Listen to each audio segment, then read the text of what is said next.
अस्सलाम वालेकुम दोस्तों, बरखुरदारो मियाँ साहब देख लें। आगे आए हूँ तो मियाँ साहब आए हुए थे अल्हम्दुलिल्लाह। तो योगा ग्रुप वाले कम से कम मियाँ साहब को देख कर आ जाएं, सुस्ती को छोड़ दें, नींद को भी छोड़ दें। मौसम भी अच्छा है, एंजॉय करो आकर। तो शुएब साहब को फ़ोन कर रहे हैं मियाँ साहब, बेल जा रही है लेकिन शायद शुएब बेटा सोया हुआ है। अगर बेल कान में पड़े तो फ़ौरन उठकर आ जाओ, यही बेहतरी है।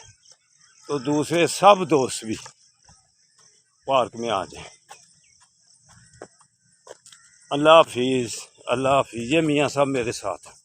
मियाँ साहब कुछ कहना है तो इनसे कह लें कुछ। बस सब जो आपने किया वही ठीक है। जिंदाबाद, माशाअल्लाह। तो बरखुरदारो ये बेहतरी है आपकी। अस्सलामु अलैकुम व रहमतुल्लाहि व बरकातुहू।